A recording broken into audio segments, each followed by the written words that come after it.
Thank you very much and good afternoon. We start with an apology that we're starting late, but in Montgomery County, if you're only 20 minutes late, you're on time. So it's not that terrible for us. Welcome to the Joint Committee of Government Operations and Public Safety. This is a work session on a special appropriation to the county government's FY22 operating budget, Office of the County Executive, for $250,000 and an amendment to the FY22 operating budget 19-872, Section G, FY22, designation of entities for non-competitive contract award status, and this is for Effective Law Enforcement for All, Inc., ELE4A. The source of funds is the general fund undesignated reserves. We'd like to thank Ms. Farag and Mr. Camacho for the packet that was created. And as we begin, since this is a joint committee meeting, I'd like to ask Chair Navarro if she has any opening remarks. I don't, other than it's good to see everybody, and I look forward to the conversation. We just had a very long government operations and fiscal policy committee, so I think we want to get right into this because we're running a little late, but it's good to see everybody. Thank you. And as we begin, I'm going to ask Ms. Farag to please, and Mr. Camacho to please lead us through, but I do want to very clearly thank them for the discussion issues which they brought up on this topic as well. They were all on the point, and if there's any of the committee members that would like to jump in before they speak, if not, Ms. Farag, please. Good afternoon, everybody. I'm not going to go into a lot of detail given the time issues that you've already had with the GO committee, but briefly, this contract was initially initiated back in 2020 when the county executive wanted to do a racial equity audit on the police department. It also includes operational audit into all different sorts of things like their use of force, internal affairs, mental health response, education and training, recruitment, hiring, and several different other organizational overviews, and that's attached circles 9 through 16. Those findings were included in their initial preliminary report, which was provided back in June of 2021. They also supported the work of the Reimagining Public Safety Task Force, and which published their final recommendation report on February 4th of 2021. The county executive is requesting that this contract be expanded and some of the work be refined to include some new items. The next phase of work, which is listed on page 2, requiring a budget amendment as well as a special appropriation of $250,000, includes making the final recommendations in the final audit, which is expected to be released in the summer of 2022. Also provides some additional outreach, technical assistance, strategic planning, and coordination of leadership and reporting, and that's attached for detail at circles 17 through 20. Phase 3 assumes that the auditor will lead and facilitate consensus building on the final recommendations for the task force with identified county stakeholders in the local community, provide some ongoing technical assistance related to the implementation and refinement of action items, support leadership of the Reimagining Public Safety Initiative to help ensure progress on the task force audit and initiative milestones, coordinate the development of a strategic plan for the county and MCPD crisis response, and advise and support the county on dissemination of information and communications related to these final recommendations and additional things like strategic planning and public engagement.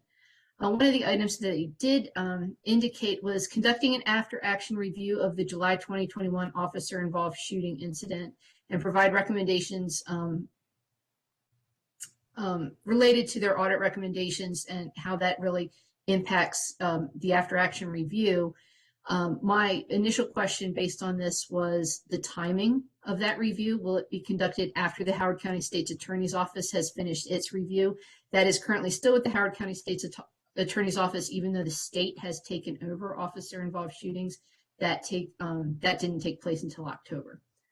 So as you mentioned before, the discussion issues are listed on page 3 and 4. And we can turn it over to Dr. Stoddard and other stakeholders to explain what they're envisioning for the next several months. Thank you very much. I did want to point out that we have on the call Dr. Stoddard, who I think spends more time on air meetings than he does at his own. But anyhow, we have Dr. Stoddard here. We have Assistant Chief Darren Frank. We have Taman Morris of the Office of Management and Budget. David Douglas, who's the president of ELE FA. Dr. Ashley Burns, also from that organization. Mary Ann Viverette from that organization. Jackie Proctor and Bill Murphy. And Assistant Chief Darren Frank, if I didn't mention him before. Thanks. So with that, we're going to turn it over to Dr. Stoddard. Thank you, Chairman Katz and Chairwoman Navarro, members of the GO and Public Safety Committees. Thank you very much. Almost at HHS, how often I'm, before you on health matters. So I'm sorry. Appreciate you having us here today. Obviously, I'm going to just very quickly open, but also allow some of the ELA4A or ELA-FA partners to speak, because obviously they're much more deeply ingrained in the work that they're conducting for the audit, and we'll be able to provide you some great feedback. But I think obviously I've been working with this group for since I took over as an ACIO in really September, and so obviously we've had a very good working relationship even as the pandemic has continued. Their insights into the conduct of not just the preliminary findings of the audit, but their technical support and guidance on how they were moving forward with additional reviews. I think what you're going to hear is that obviously when you conduct an audit of a department as large as the Montgomery County Police Department, there are rabbit holes that you go down to that lead to additional strings of investigation. You make data requests and you find that maybe there's a part of the data request process that needs to be reviewed in and of itself. And so I think you'll hear a lot about how they've worked with the department very closely to get really into the details, ranging from things looking at their data collection and tracking process all the way through how they operate on the street in each individual district and what the differences between districts are. So there's been a lot of ongoing work that's occurred since the publishing of the first draft of the audit, and there will be a lot of work that you're going to hear about today that will be reflected in the final audit. And then obviously when we call it a final audit, there will be a massive public engagement process, because we want the public to feel like they've been engaged and heard, as we've already done with some of the responses we've received so far, and make sure that the recommendations that are developed and then implemented really reflect the will of the Montgomery County residents in this process. And so we've continued to work with the audit. There will be a lot more work to do, but obviously we want to make sure that we're engaging with the public on this. On the last point I wanted to talk about with the review of the July incident at McDonald's, the officer-involved shooting and death of Mr. Ryan LaRue. Obviously, this will be conducted after the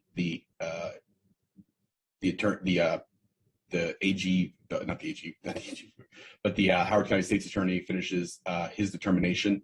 There has not been a determination. We've heard that there is some movement in that space, and it may come over the coming months. But obviously, we'll have to wait for that to happen.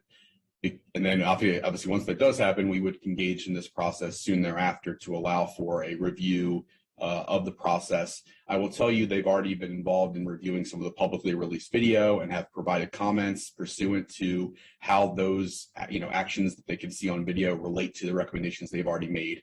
And I think that will be partially instructive to how we move forward, even as we wait for the final determination from the Howard County State's Attorney. So I will stop there, and certainly we can answer questions, or you can whether you will allow ELA FA to begin a sort of introduction. Thank you very much, Dr. Stoddard. Dr. Douglas, would you or someone from your organization like to make some statements, opening statements, please? And you're on mute. You're on mute. I tell people we no longer say hello. We just say I'm on mute, or are you on mute? Yeah. That's exactly right. Good afternoon, everyone. I'll be brief and then probably turn it over to those folks who have been really in the weeds day to day. But just to build on the comments that were made, flowing from our initial work with the task force and our initial inquiries and assessments, we did make some preliminary recommendations in July of 2021. Those primarily concerned use of force and mental health crisis response, although we also addressed a number of other areas. We continue to look at relevant areas of the MCPD's practices, including data, which is a critical area. We've looked at practices in the district. We've looked at traffic. Recently, we've been reviewing body-worn camera reviews. We have kept the co-chairs of the public task force updated on our progress, and we expect to soon begin drafting our report on the initial phases and the work we've done thus far, as at the same time as we begin to move into this phase 3 analysis supporting implementation of the recommendations generally, but with a particular focus on mental health crisis, data analysis systems, and of course the after action review. So in general, it's been a great experience. We've gotten full cooperation from the police department and from other related constituents. They've been very forthcoming with information, so we've been able to work fairly smoothly, and we are generally on track, I think, with the deadlines initially projected. But we have a number of others who are on the call, and we're happy to get into a little more detail on all aspects of that. Okay. Who would you like to be commenting next, please? And I think I would turn it over to Dr. Burns to go through the various workflows, if you will, if that's helpful. Ashley. Dr. Burns, welcome. Welcome. Good afternoon, everyone. It's great to see you all. A happy New Year. I want to first address the specific question related to the shooting incident. And then I'm also happy to provide an additional information about kind of phase 3 and the status of things. So one thing that you may notice is when it comes to the phase 3 work as it relates to that after action report, the very first step of the scope that we've been able to map out what Dr. Stoddard says to specify the scope. I think at this time, especially several weeks ago when we were initially talking about additional support, especially as it relates to things that were kind of evolving during the course of this audit, we didn't want to over-specify the scope. And so we will begin with identifying the scope, because the after action review out of all of the 8 to 9 areas, that's the one that's actually the most specific work product. Like that's something that kind of has a process and it looks a certain way, and there's a certain process related to the data collection, the interviewing, but also the independence of it. And so we have earmarked Dr. Bowman on our team and other chiefs who have not already been involved in the MCPD audit to be on our team in order to conduct that when the time is appropriate. And so right now we have really fully engaged Chief Murphy, Chief Viverette, Chief Brown, Chief McNeely, and they've been really, and Chief Epperson, and they've been in the weeds of the MCPD audit, but we will keep them separate from the review of the incident, primarily because we have already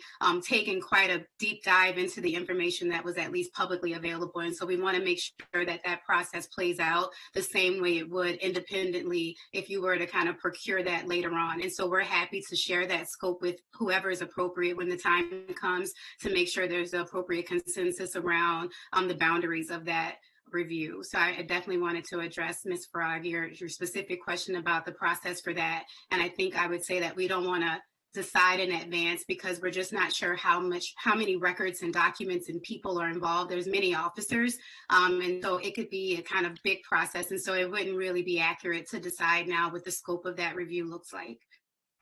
Okay. Thank you. Would anyone like me to continue, or should I stop to take additional specific questions? I have no one who's asked for any questions at this point. Please continue. And if I get questions, believe me, this is not a shy group, but they'll let us know. So please. Absolutely. So since our June report, one thing that we learned was the importance of consensus building in the county. And so you'll see the first aspect of phase 3 has to do with a much more concentrated effort and deliberate and intentional effort of making sure that the information in that final audit report is disseminated to the community, but also that the specifics of those recommendations are really narrow enough to make sure that implementation is seamless. And so we want to make sure, so when we put out the preliminary report, we ended up meeting with many stakeholders, including the unions, including the assistant chiefs, the task force, but we also, and the many council members we realized wanted kind of one-on-ones about it. And so we want to be more intentional about that process to make sure that we're briefing the committee, briefing the council, briefing the county executive, making sure the police department, the unions, that everyone feels comfortable with the information in the report. We found that to be a really productive the first time. And we want to make sure that there's buy-in. And I think that that was one benefit of the preliminary report process, is that there weren't so many recommendations to say that we had over 80 where we were like, we just disagree with that. We think that everyone the community seems to be on the same page about the need for the changes that were identified, at least in those initial areas. And so for the final report, we're going to be talking about data and technology. We've completed a gap analysis. It's really important because of some of the state changes that are coming into play about record keeping and what information needs to actually be recorded when officers are interacting with the community members. But I also want to highlight one challenge of this particular audit is there's been such an evolution of changes. You all have had local legislative changes, state changes, police departmental changes. There's been movement on the task force recommendations, and there's also been movement on our preliminary recommendations. So what has been unique for our team is keeping up with all of the moving parts. And so what we really hope that we can offer as the key benefit of phase 3 is having a seamless transition into implementation. We had 80 recommendations or so in the preliminary report. I think we know the task force had another 80. There's just so much work to be done. There are all the changes required by the state. And now, like I said, there's also county legislation that's been put forth. And so I think making sure that we can keep everyone tied together and keep our eye on efficiency and productivity and timeline and milestones and keeping the community involved and informed about the progress, I think it's going to be key. Because there's so many good things happening, but I'm not sure how well they're being communicated to the community as a whole. But we also wanted to alert you to the fact that there's so many different pieces. We hope that you're ready for being able to take our final recommendations and to be able to integrate it with all of the other changes that are happening, because those conversations are somewhat siloed based on our observation at this time. Any other additional comments? Dr. Burns, any other comments? No? I have one more comment. So one of the things we received some very rigorous feedback from some of our community groups, and we did respond. We did respond in a letter to those groups. But I want to make clear that one of the things that we've discussed internally is that we will actually be in the final report. There will actually be call outs specific to those feedbacks that were provided, where those questions are addressed, and the letters themselves will be included as an appendix to the final report, so that there's transparency about the feedback that we did receive on the draft audit, how that feedback has been integrated into the final audit, and obviously where changes have been made or where call outs have been made specifically responsive to those inquiries. So some of the inquiries were very lengthy, and rather than have write a novel to respond to the letter itself, we thought it was more responsive to actually address it in the audit and include where those call outs were made. So I wanted to make that clear to members of the committees.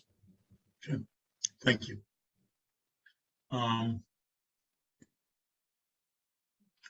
Chair Navarro, did you have any additional comments? I do not. I appreciate the update. Thank you. Any of the other committee members from the joint committee? No? Ms. Frog, did we get all before we vote on this appropriation, did we get all the questions answered? Or? Yes, I just wanted to check and see if Carlos had anything. And Carlos, he's only in the middle of my screen. I don't know why I didn't see him. The only thing that so community engagement has been spoken about a lot during this call. So there was one question that I think Ms. Farag put into the packet, which is about front-facing dashboards to track implementation and some of the engagement process. So I was wondering if ELEFA could talk a little bit if they plan on doing any dashboards of that sort. Sure, I'm happy to speak to that, and then I may also turn it over to Dr. Stoddard. So there already is like the existing dashboard, and so I think our hope would be to work with the implementation team at the county level in phase 3 to get more on the same page because they're already tracking progress on the task force recommendations and some of the preliminary report recommendations and some others. So I think instead of creating new dashboards, maybe we can find ways to leverage the existing Reimagining Public Safety website and the information that's already being done at the county level.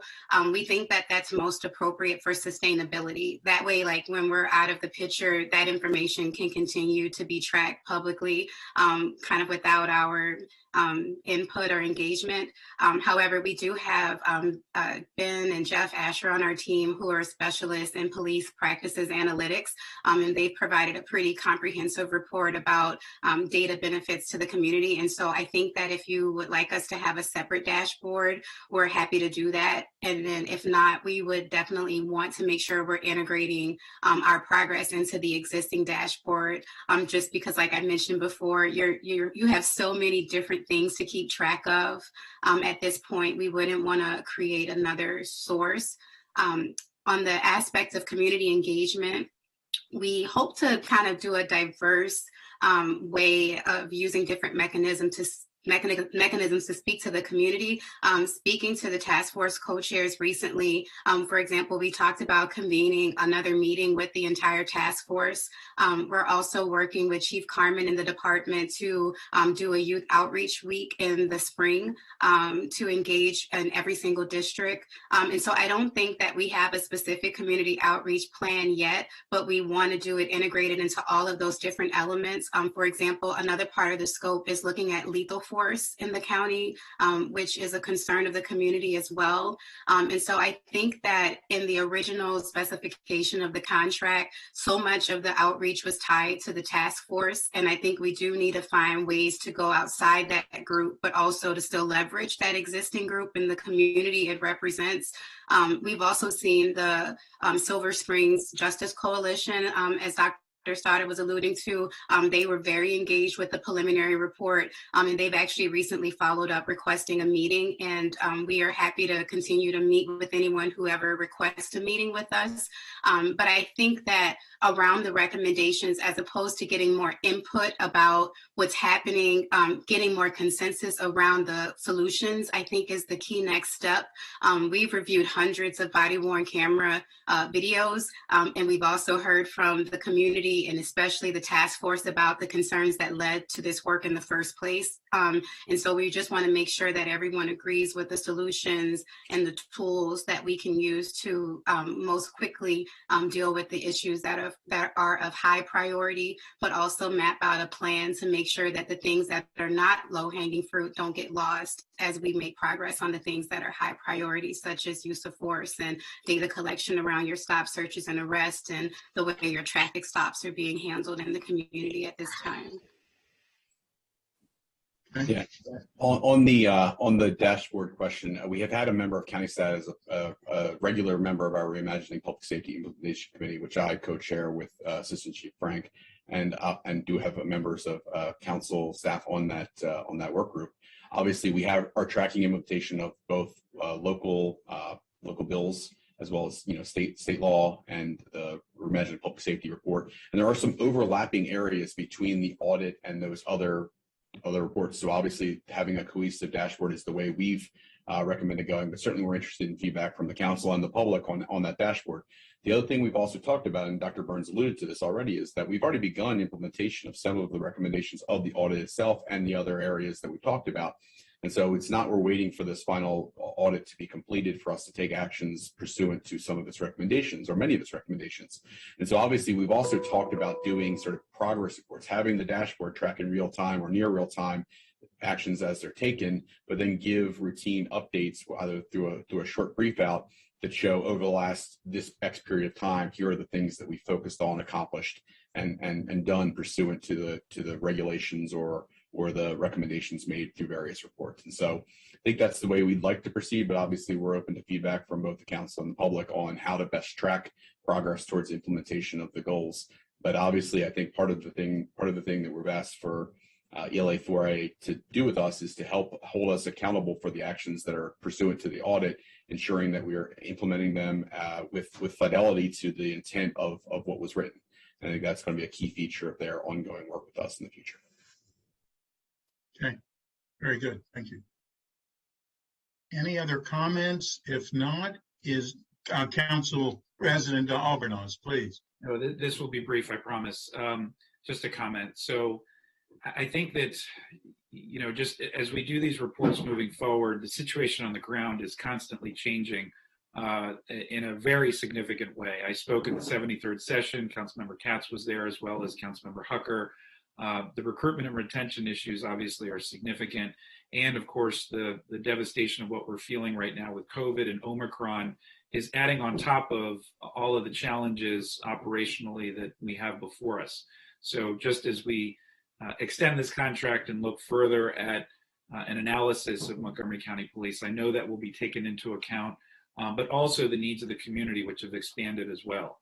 So, and I do think we would all benefit from, although we don't have to tap specifically into a broader context and acknowledgement of other departments, agencies, organizations that are maybe not directly involved in MCPD's work, but their work is critical to MCPD's success.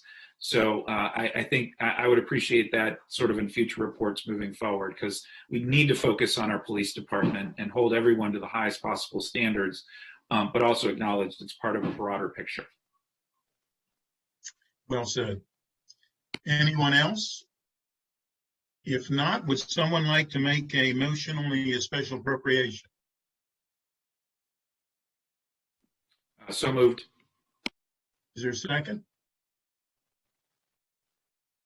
Second. Second, yeah.